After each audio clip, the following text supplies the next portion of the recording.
So I did it. I quit my job. Now, I don't even know how much I'm going to tell you guys about what happened and why. It's not what you guys may think. This isn't one of those, I quit my job to go into YouTube full time or anything like that. Not this. I actually quit my job more for mental health reasons. It was a pretty toxic place to be in. I've been trying to get out for, I'd say, weeks now, probably even maybe a couple of months now. I've been trying to get out of this pretty toxic environment, and finally did. And it was not an easy step to take. I absolutely love the people that I work with. Love them. They are some really good people there, especially my direct co-workers. I'm not going to name names for the sake of the people who still work there, but I worked with some really good people. The management of the place that I worked, on the other hand, I do not love so much, and they are the primary reason why I had to get out.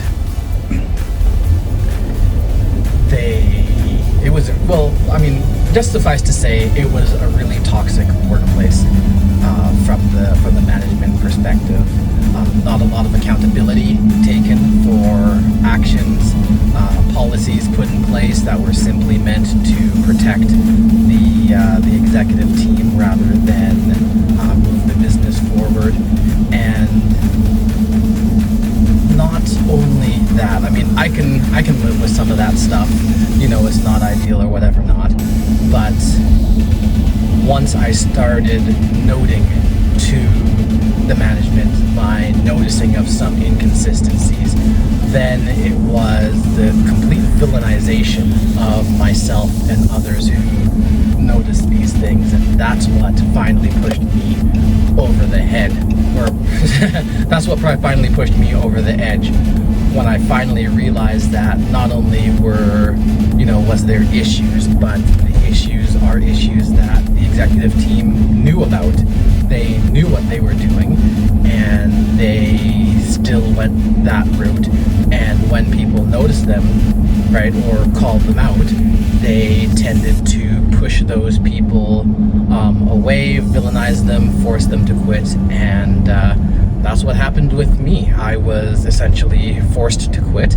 Not that the owners will ever admit that, but that's what happened. So the real question is, what does that mean for MNTV? What does that mean for the projects that I've got going on and such like that? I've got we've got the road trip, the summer road trip that me and the kids are going to go on.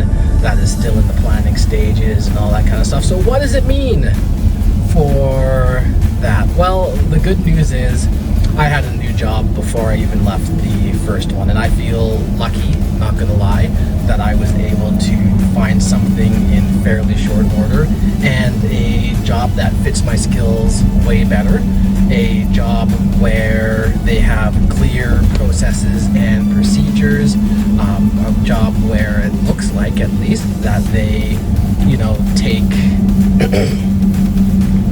a job where it looks like they take work-life balance, health and wellness a lot more seriously. And that's where I will be going. And the absolute best part about all of this is that it is a work-from-home job, which means that I will have a lot more time with my kids, with the MNTV family. I'll be able to pick them up from school or drop them off where I wasn't able to do that before. I'll be able to spend a lot more time with them, just a ton more time with the kids, which means we'll be able to plan better adventures, do more adventures, hopefully. Right now we've got to the point where I'm an even parent with the kids now. So we'll have 2 weeks in a row where we can do adventures, and maybe even add in a little bit of a midweek treat for you guys as well. So that's going to be a big positive. We'll be able to do a lot more, and it's going to give me a lot more time to spend on the channel, spend on doing things for the channel, spend on planning, spend on editing, spend on getting the word out there. So all in all, actually, good news. It's good news. I have, left somewhere that was toxic, that was not healthy, that was taking up a lot of my brain space, and I'm moving to somewhere that is going to be a lot better for me, a lot better for the family, and a lot better for the channels that I have. And yes, I did say channels. If you haven't noticed, you'll have seen that I have a second channel. That second channel is the Optimist Guides, and I'll put that down there or up there or wherever it gets put nowadays, but I'll put a link up there, and that's a channel that talks about parenting issues, especially from a single parent and a blended family point of view, with my homeboy. See, I used a black word, Curtis. My homeboy Curtis York from Yorktown. So we've got that going on, just started. So I'm gonna have a lot more time to do that kind of stuff. But if I can say something to those of you who are watching, if you're in a bad place, get out of the bad place.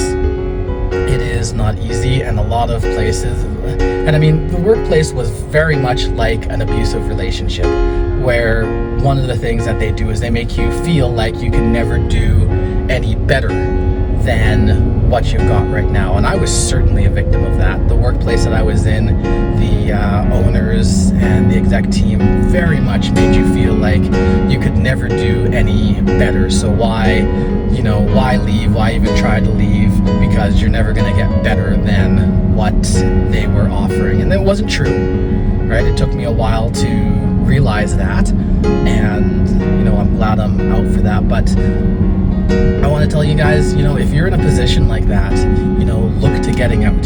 You do deserve better than a abusive situation, a toxic workplace or relationship or whatever it may be. You do deserve better than that, and you can do better than that.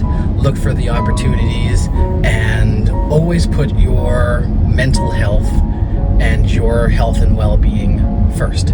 There is no workplace out there that is worth your mental health.